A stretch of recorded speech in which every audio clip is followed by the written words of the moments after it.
Okay, today we have only one lecture. I see that some of you have done your homework, and it's great. And our today's topic, Kohn-Sham equations. So we are finishing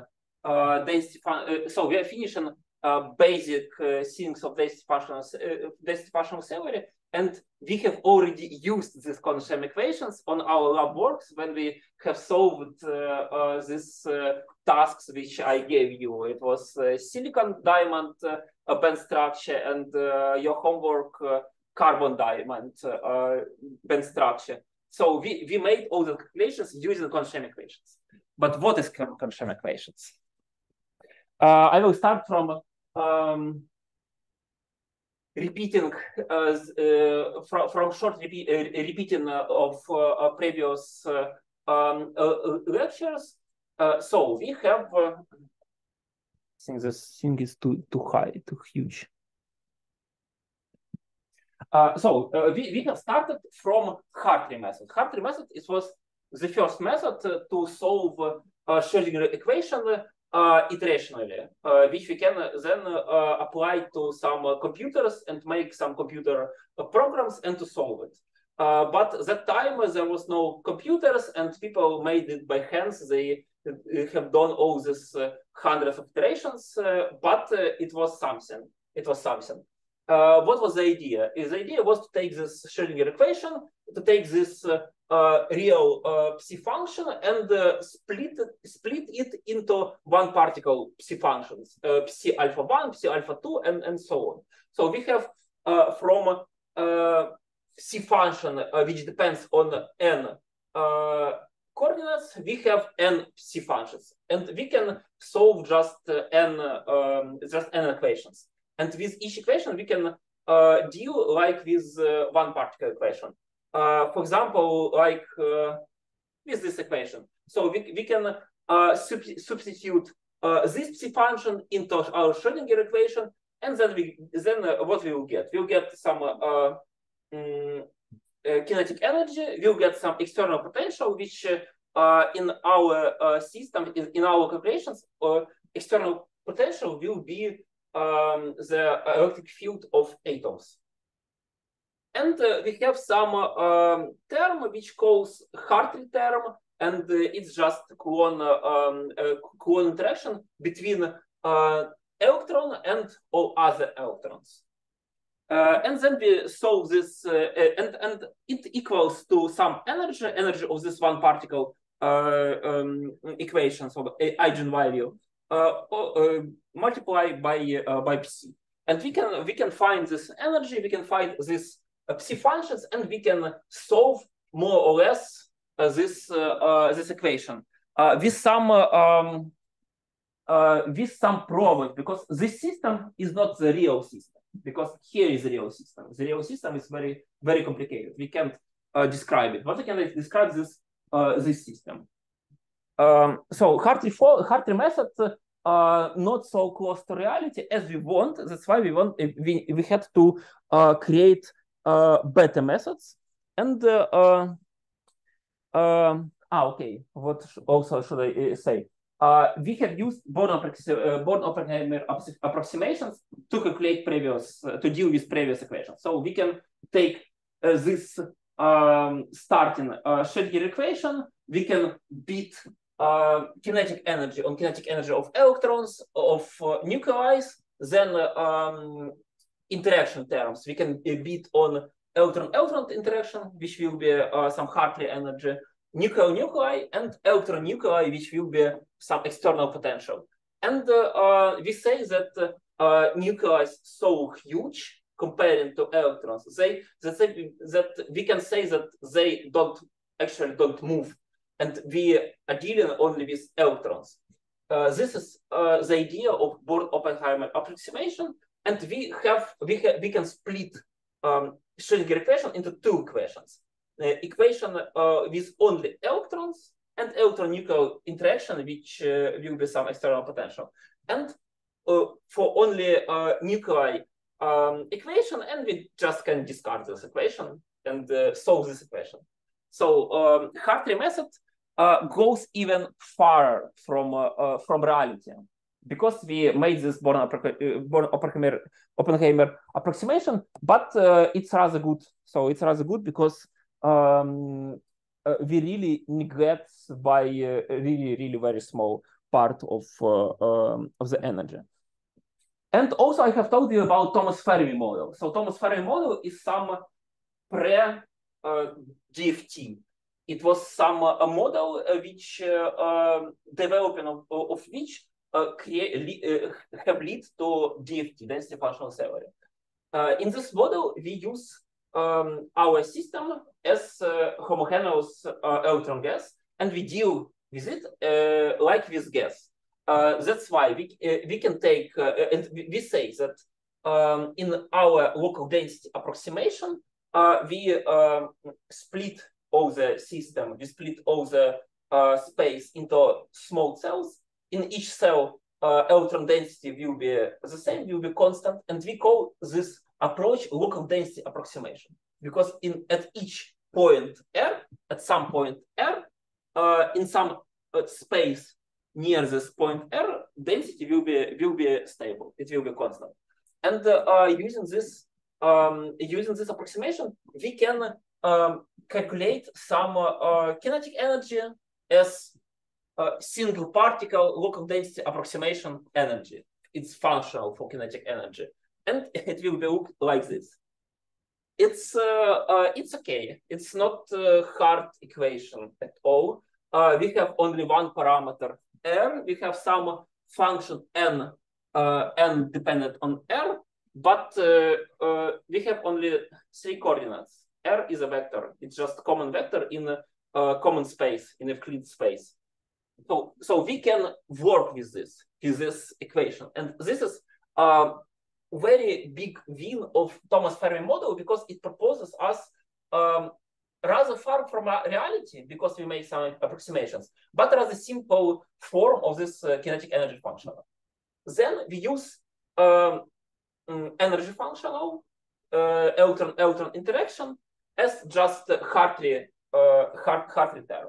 So we developed, not we, but Hartree and Fogg have developed their method. They have made this term, and then in Thomas-Fermi model, this term was absorbed to use in the equations. We have kinetic energy functional in a rather simple form. We have rather simple form of this electron interaction. And what should we calculate? We should calculate energy. We should calculate total energy of the system, which consists of kinetic energy, this electron interactions, and some external potential. We don't know the global form of this external potential, because for each system it will be different. And that's why I just use this form dr and dependent on r and vr. It's just interaction between electron density with this external potential, which will be just potential field from nuclei. And when I will substitute all the formulas to this energy, we can get this energy functional for Thomas-Fermi model, and it also not so hard.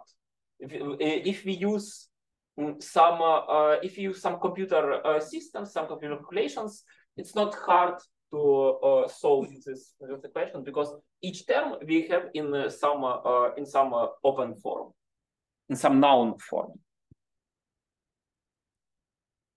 And then I have told you about Hohenberg-Kohn Theorems. Hohenberg-Kohn Theorems, the article written by Hohenberg and Kohn in 1964 had title Inhomogeneous Electron Gas. So these guys, they used Thomas-Fermi homogeneous electron gas as starting point, and then they developed their theory for inhomogeneous electron gas. And in that paper, they made some 2 statements. These statements we can consider them as rather obvious, but they was not proven before these two guys. And I think that nobody have used this statements. In one article, I even saw some passage that how it can be possible that 28 years after Schrödinger proposed his equation, such two simple things was stated, was made. First theorem: ground state electron density uniquely corresponds to many electron ground state wave function. So we can take we can calculate wave function, very hard wave function, which depends on many electron coordinates, and create it as functional for electron density for just 3 coordinates. It's great thing. And then the total ground state energy can be calculated as a function of ground state electron density. First statement says that we can find this wave function as some function from 3 coordinates because it depends uniquely from electron density. That's why we call it density functional theory, because we use in each point we use functional of energy. Here we use wave function as functional of electron density, and here we use a ground state functional as functional of electron density, of this ground state electron density. So we can here's some scheme of it. We have some ground state density, electron density. Then we can take some external potential, because external potential, we can take some consequences from these statements and say that external potential also will be unique for electron density. So we have unique external potential. We can get some electron, some C function as some C function in form of one electron C functions, like in the Hartree-Fock method, and then get ground state C function. And we use all the cycle. So we can start from every point of the cycle. We can start from here, we can start from here, and so on. So this is, but these theorems, they tell us that it's possible to deal with Schrödinger equation, but they don't give us some path how to do it. And Kohn-Sham equations do it. So Hohenberg-Kohn approach, pros and cons, pluses and minuses, can be expanded to include spins. I thought about local density approximation, but we can use also local spin density approximation. It will be a little bit complicated, or maybe not a little bit, but we can deal with it. We can include spins, which was a problem for example, for Hartree-Fock method. We can formulate many-body problem in terms of electron density and significantly reduce its complexity. Hohenberg-Kohn approach allows us to solve the problem precisely.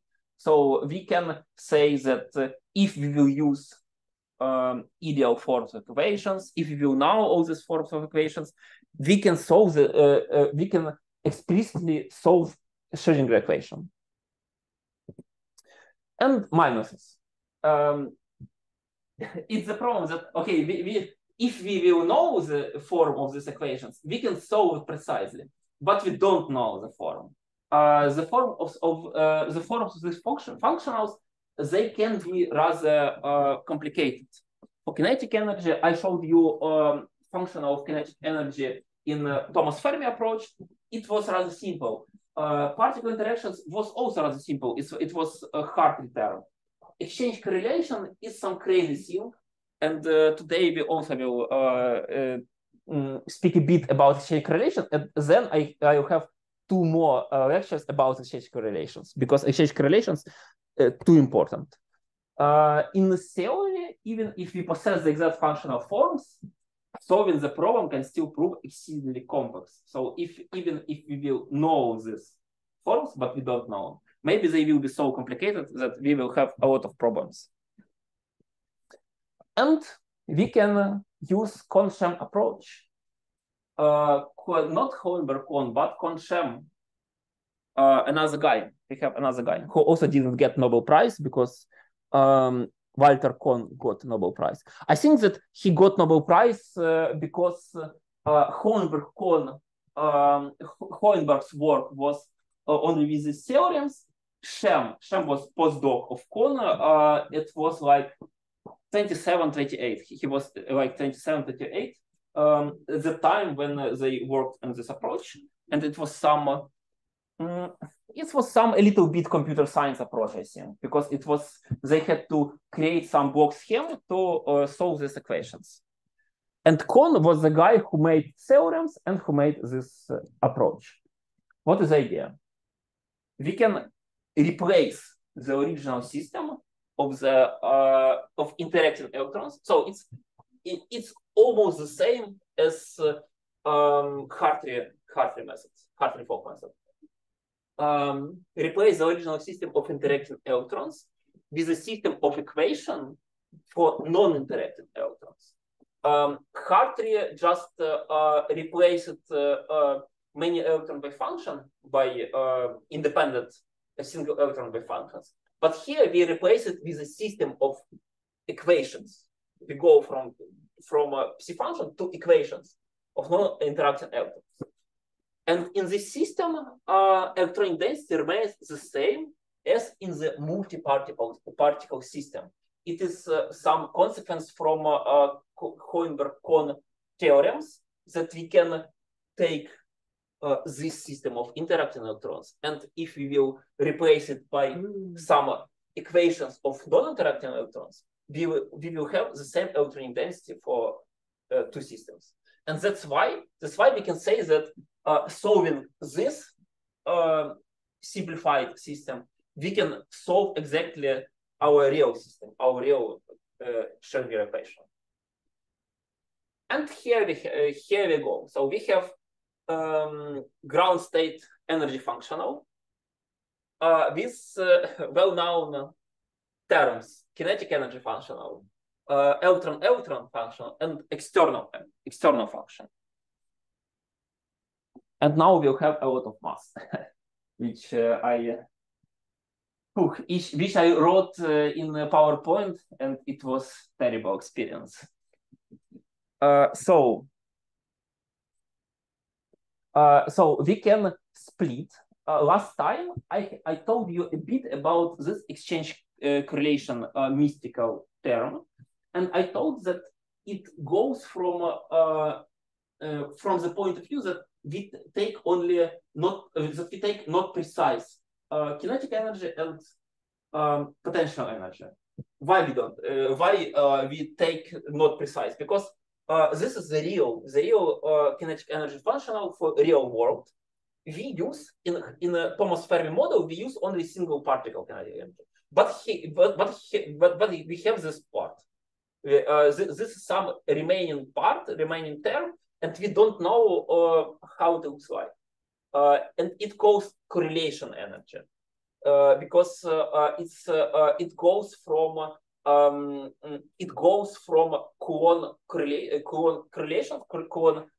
interactions between moving electrons. It's kinetic energy, and each electron. So we use non-interacting system, yeah. And we say that these electrons, this is for one electron, then we have some equation for another electron, for nth electron. But in real system, this electron will interact by Coulomb force with another electrons, and it will affect on its moving. And it's really crazy hard to calculate its moving now in all this interaction with other electrons. That's why we use the single particle kinetic energy, and we don't know what is it, because it's really hard to calculate, really hard to make some form of it. We can say, here is, I just take some I just substitute n in the form of psi ita multiply on psi complex conjugated. It's just common n, just common electron density. I can substitute it here and get some general, very general form of this TS, of this single particle functional. And this is, okay, this is even more general form. Psi on n. This psi's, this is only one, this is single particle psi functions, this psi's. And then we have potential energy. We also split it into Hartree energy because it's really simple to use. It's really simple physics. It's only Coulomb force we know from school, but made it slightly complicated by all other years in university.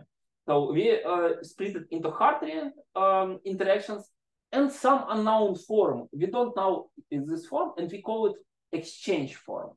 This exchange form goes from spin interaction because we don't know.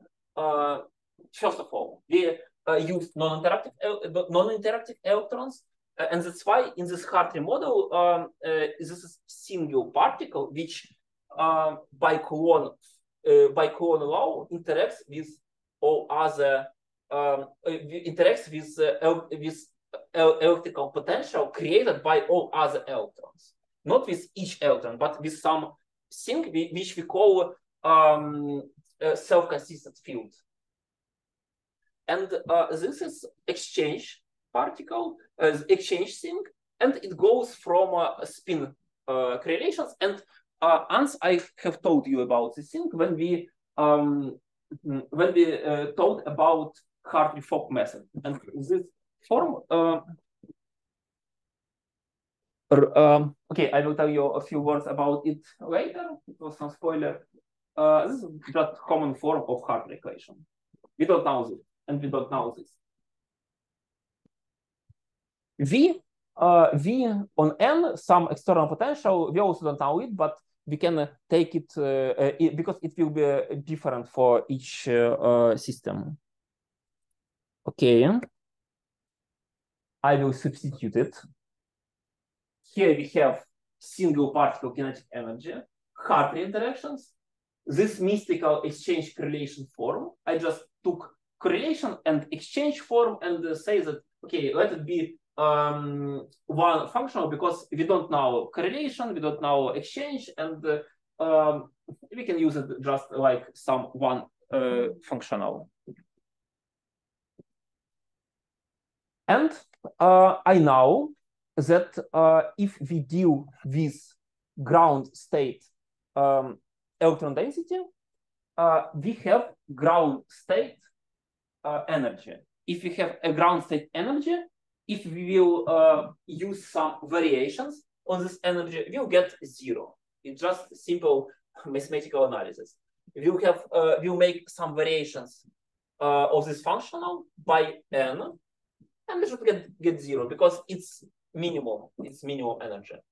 And let's consider each term: variation of single particle kinetic energy, of external potential, Hartree energy, and exchange correlation energy. And we'll get some interesting things. Let's start from external potential. External potential, we started from this form, from this very, very general form. It's just electron density with interacting of electron density of electrons with external potential. If I will vary it by dn, I'll get just this thing. It's also a rather simple mathematics. So I get some I'll get some formula V dependent on R, and I call it some exchange, and I also call it exchange external potential. It will be single particles external potential. If I will vary Hartree energy, I'll get this form, this single electron Hartree energy, And I can write it just in Kohn form. Kohn charge and electron density divided by distance between electrons. So we got two single particle functions, VH, Hartree, and external. And in the same way, we can deal with exchange correlation. We don't know it, so I just will write it. And we deal with this single particle kinetic energy.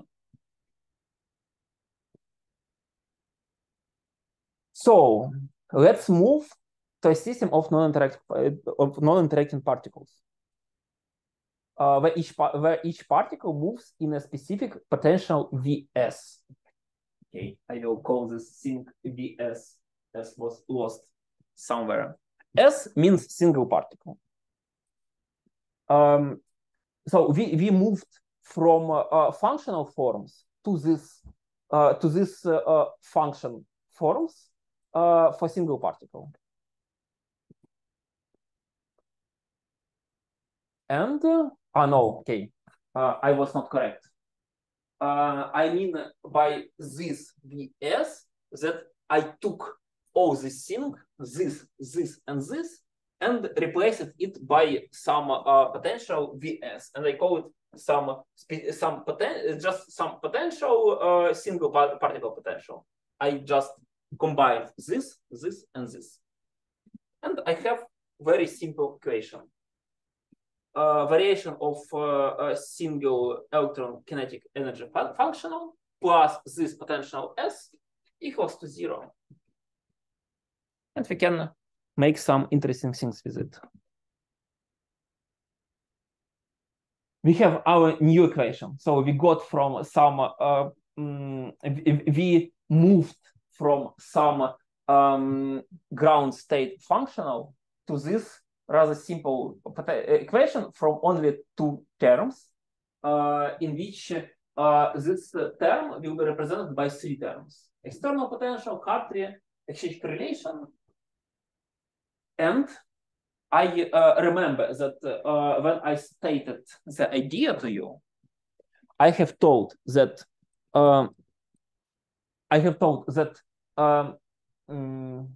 electron density of our real system will be the same as electron density of these non-interacting electrons equations. And here I show you I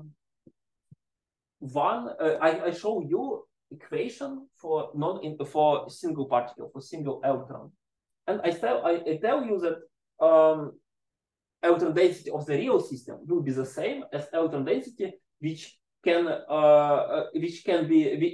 can get from this equation, from this single particle equation. Then I can solve Schrödinger equation. Now I have here some kinetic energy. I have this potential, single particle potential. I have some energy I have to calculate, and I have some psi functions, single electron psi functions. I also have to calculate. From these single electron psi functions, I can create new psi function. I can take this into I can take it squared, multiplied by convex conjugated, and I get new new electron density. And then I can take this electron density to this equation, make it even more precise, and so on. And these three equations called Kohn-Sham equation. First equation is just external potential, which consists of three parts: Hartree, external potential of electrons, of nuclei. It's some potential created by nuclei, electron, and exchange correlation with the tau model. Single particle Schrödinger equation for this potential, from which we calculate psi, this single electron psi function. Then we create new electron density from this single particle psi functions, and we use this electron density to create new potential. And we make it till some our criteria will be solved. For example, some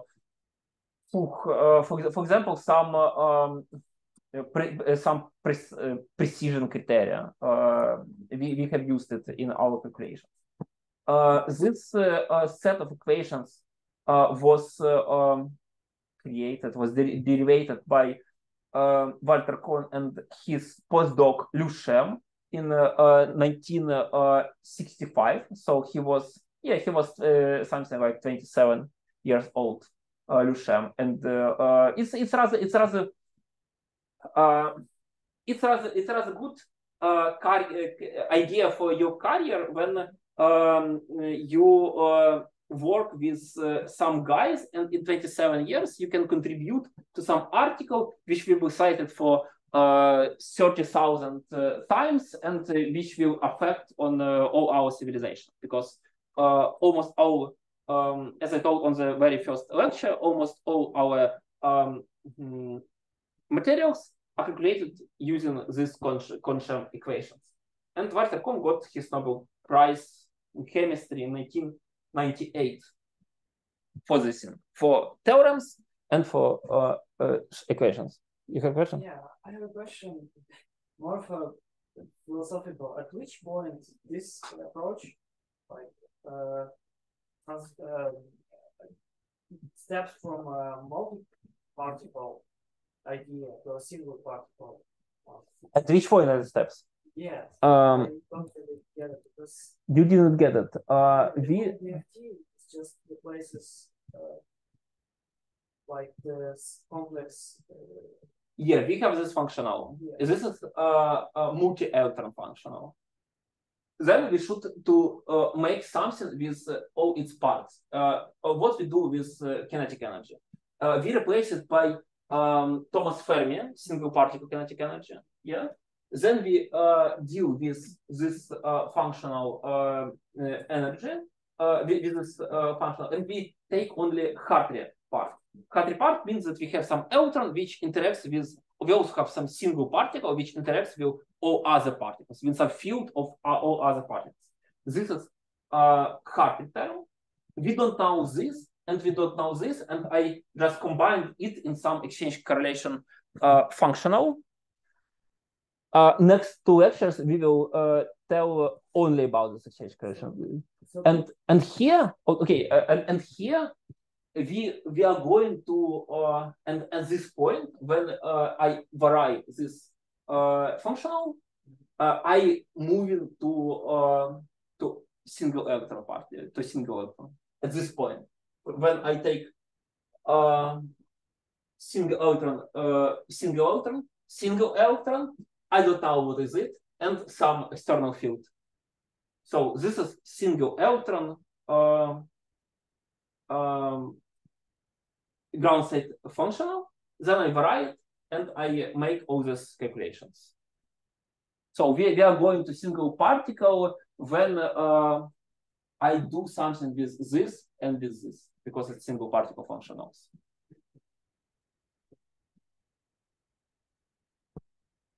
Then I write and get all the three equations. I don't know what it is.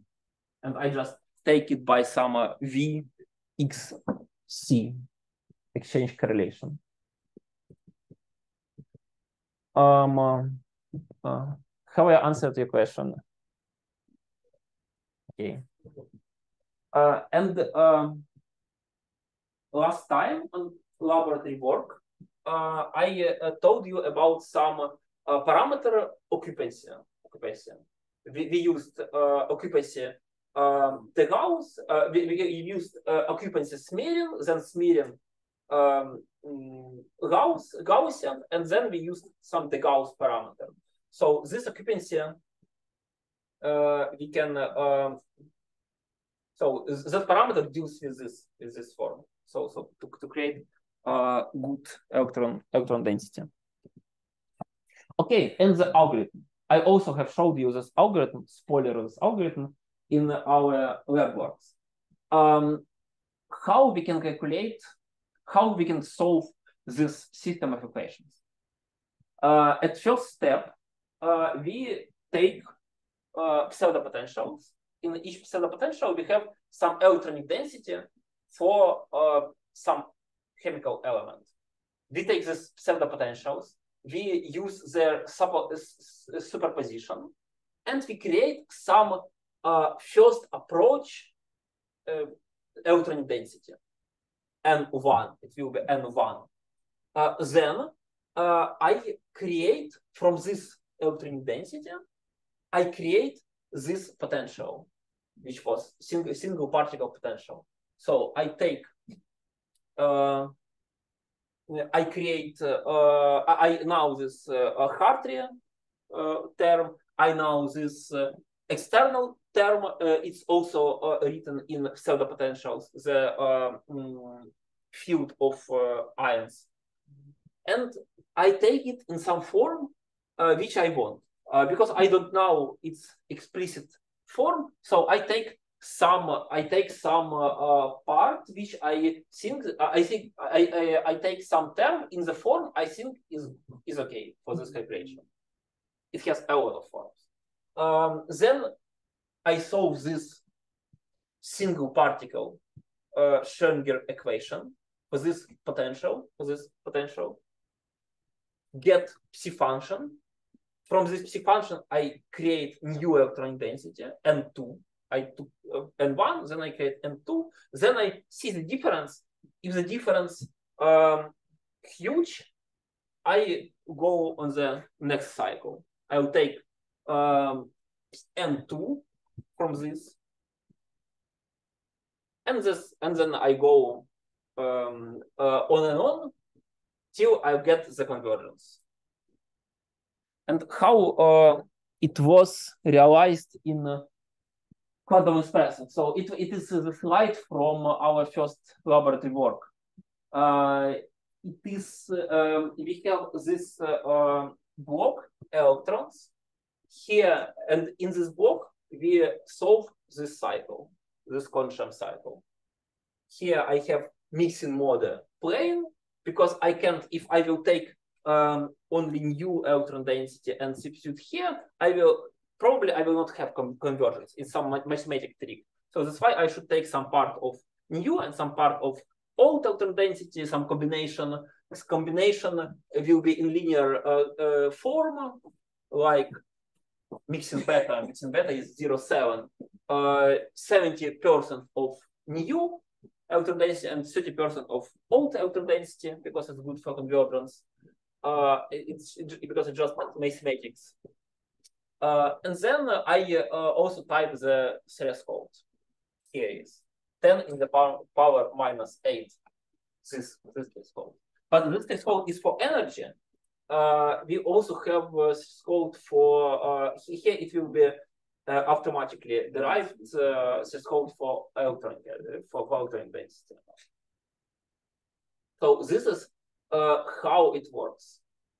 And this block, we will, I think we will not change it till we calculate phonons, because for phonons we should very huge convergence. We should 10 in the power of minus 12, or even in the power of minus 14, because in other cases we can't get phonons. Phonons are very tiny, and yeah, but in all other cases we will solve just this Kohn-Sham cycle. And what about exchange correlation energy? A few words about it. Then we will have 2 lectures only about exchange correlation energy, and about functionals we can use to approximate exchange correlation energy. As I have told, we have our real world kinetic energy functional. We split it into a single particle and in some other thing we don't know. The same we do with the interactional potential, Hartree potential, and something exchange thing we don't know. How we can deal with them? How we can work with these unknown parts? First of all, I have combined it into one functional and it calls usually it calls exchange correlation functional together. We don't know first, we don't know second. That's why what's the difference? We can use combined unknown functional. And there are some approaches to deal with this exchange correlation energies. First approach is variational approach. So we say that we take this variational method of obtaining Hartree energy, which we used in the second lecture. Many electron wave function was approximated as a product of single electron orbitals, and Slater determinant provided us some terms. I showed you on our second lecture about Hartree-Fock method some terms, and one term I called exchange energy. This is exchange energy. It was called because we have this these psi functions mixed. In normal energy, we have like psi function G multiplies psi function K from R, and then we multiply it on psi function G convex conjugated of R prime, and the same from K. But here it is mixed. That's why we call it exchange. And it's very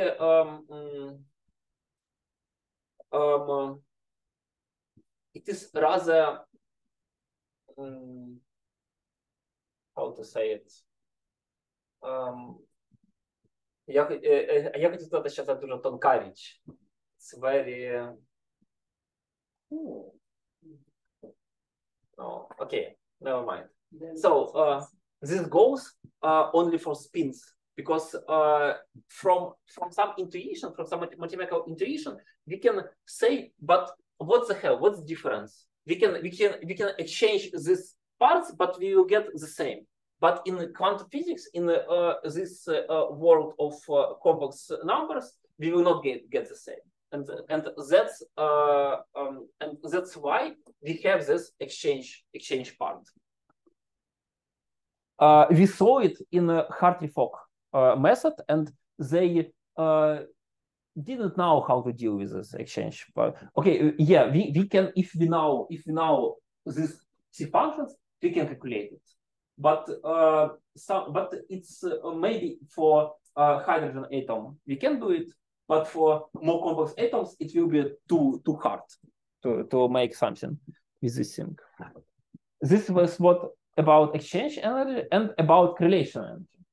So correlation energy is determined as the difference between the total energy of exact ground state for many electron wave function and the energy calculated using the Slater determinant, also from Hartree-Fock. It's rather, I don't know even what to say. So we have, they say, if we know the total energy, but we have to know it some way, we have to calculate it in some way. If we know this total energy, then we, in some way, we know energy of one electron system. We know the energy of many electron wave system. Then we know energy of one electron, of combination of one electron system. And then we take the difference and we'll get this correlation energy. So it tells us nothing about it. It gives us nothing new and nothing useful to our calculations. This approach, because we should know. Yeah, okay, it's great, but we should know total energy of exact ground state. It's hard. We don't know it. We don't know it because it's impossible to calculate it. It's we have to solve Schrödinger equation to this, and energy calculated using the Slater determinant. Okay, we can calculate it, but we don't know this. So we can in some form we can create exchange energy, but we don't know this correlation energy, because this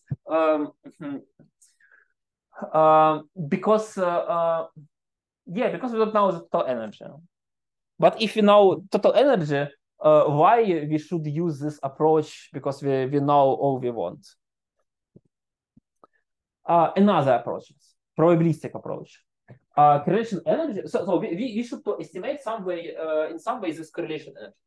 Correlation energy represents an additional decrease in energy due to the attempts of electrons to avoid each other. So they say that we have some many electron system.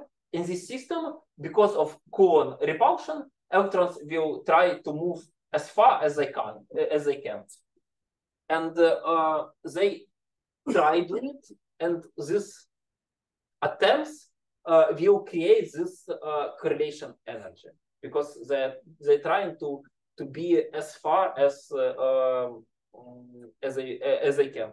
It's also rather simple, and it also don't give us some. It also don't give us some useful things to create this correlation energy. But we can derive a term called strongly correlated system. Maybe you have heard this term, strongly correlated system. Сильно коррелированные системы. We name the system, some crystal, strongly correlated when this correlation energy term is comparable to other energy terms. For example, here are some calculations for helium, argon, krypton. We have this total energy. For example, for helium, minus 2.9 total energy. We get it in some way. We can get it from experiment, or we can get it from some Hartree fog, because it's rather simple.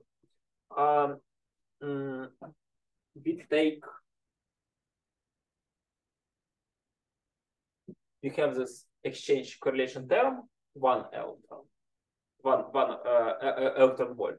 So minus 2.9 electron volts is the total energy of helium, but exchange correlation term is minus 1 electron volt. So it's huge. It gives us almost 1/3 of this energy.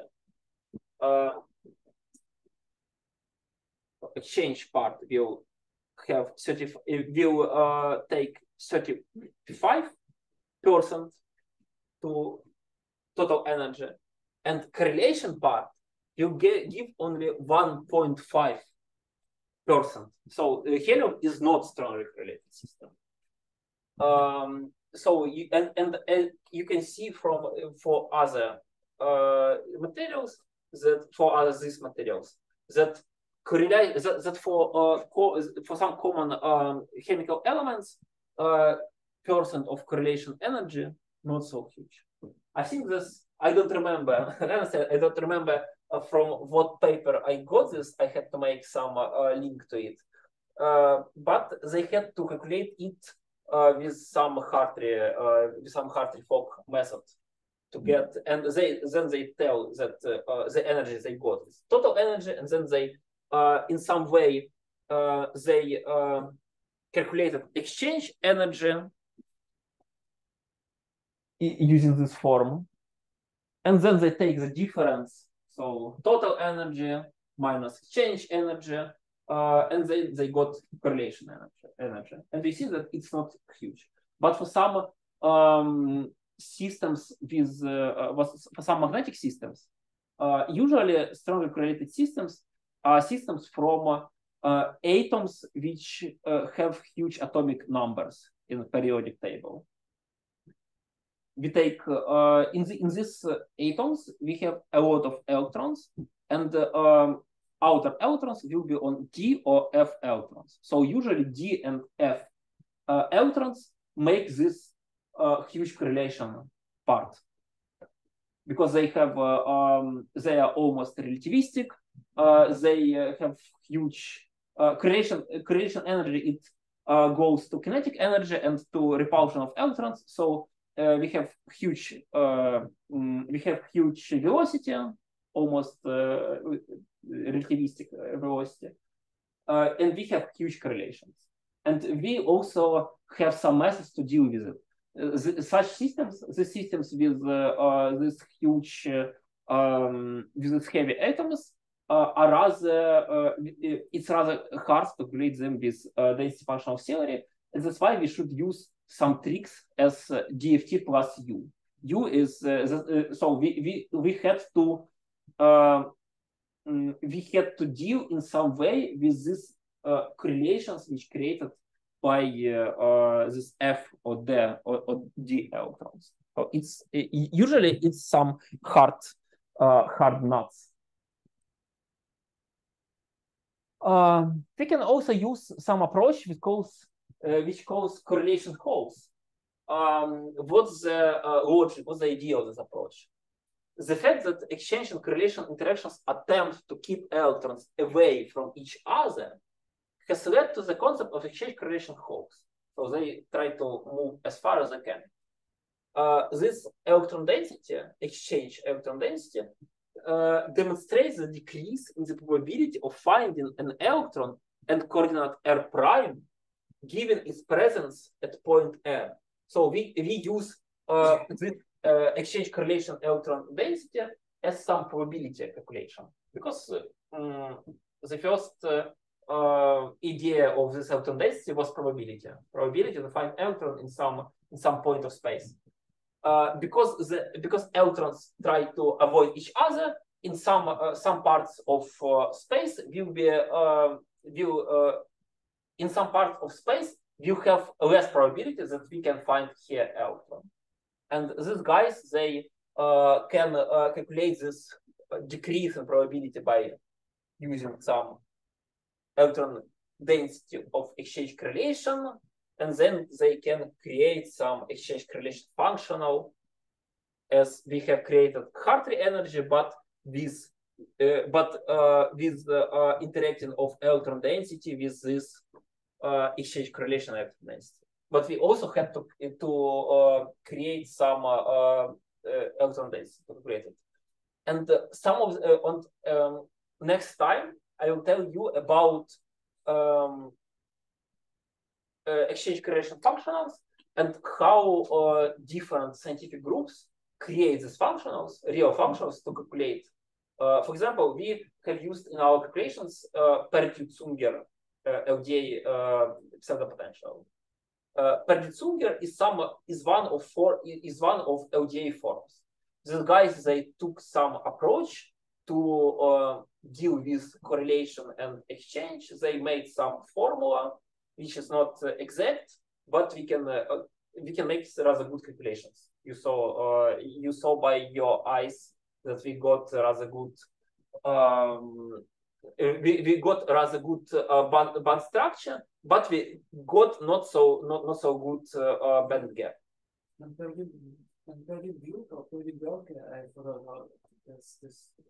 Perdue-Burke is another approach. But also, like, they use this whole density. Not whole density. So I told you now. I told you about simple. Not the whole as quasi-particle, but decreasing this functional. Perdue-Burke Eisenhoff functional. It's also some way to approximate this exchange correlation formula.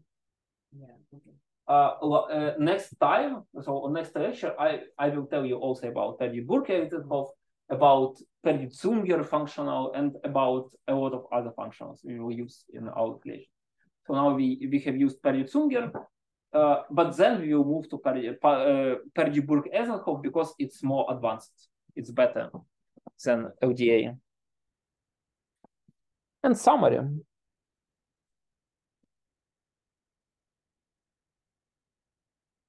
So density functional theory today, and at least we can see the whole picture. We have the problem. Our psi function is too complicated because it consists of 3n electrons with 3. It depends on some of n electrons. N can be too huge. It has 3n parameters. But electron density has only 3 coordinates, only 3 parameters, x, y, z. And we moved from this psi function to electron density. Then we say by Hohenberg-Kohn have said this first time, all properties are determined by the electronic density. The energy function of the ground state is determined by the electronic density of the ground state. We should know only electronic density, and we can calculate everything we want. And Kohn-Sham equations is some way, some path, some cookbook to deal with this Hohenberg-Kohn theorems.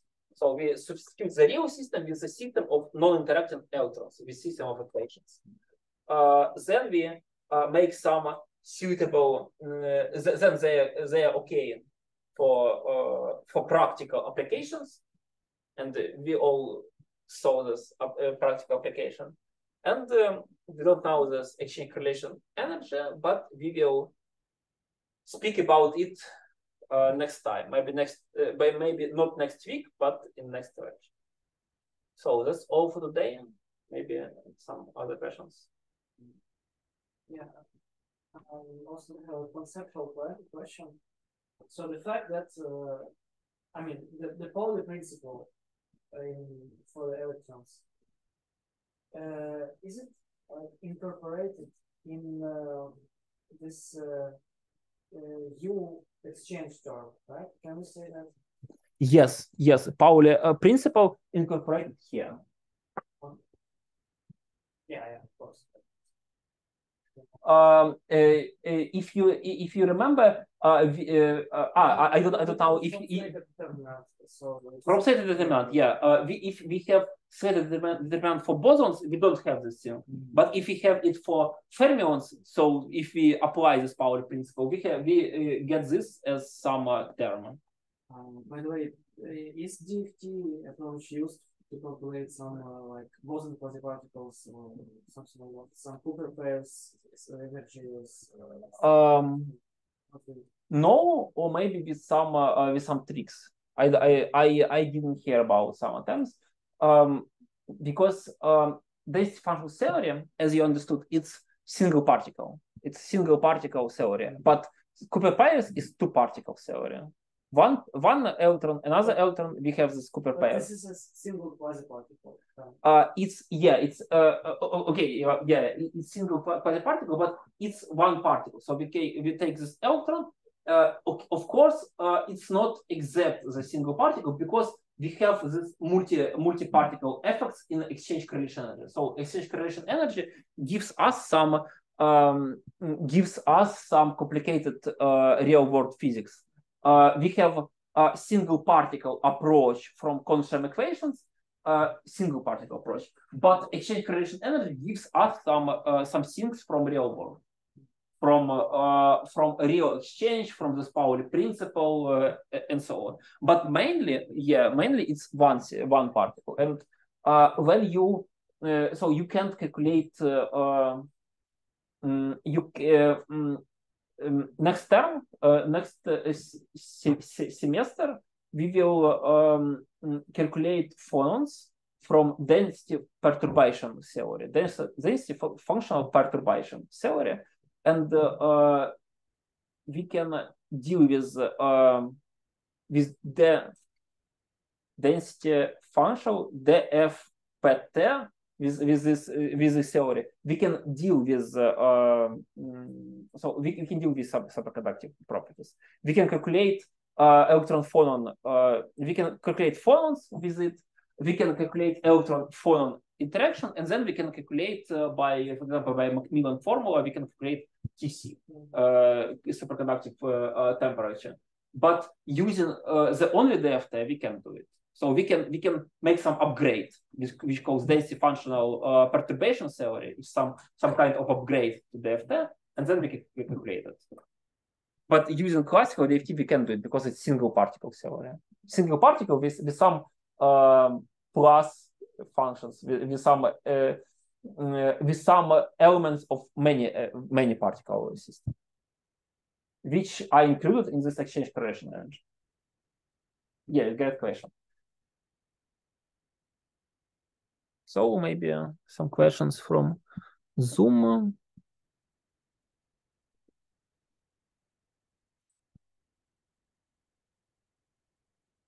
Vladislav, you don't have questions, yeah? Yeah, So, no questions. It's all for today. Thank you for your attention. Thank you for your questions. And I'm waiting for model till Friday for homework. For those who didn't made it. Okay, bye. Thank you. Have a nice day. Goodbye. Bye.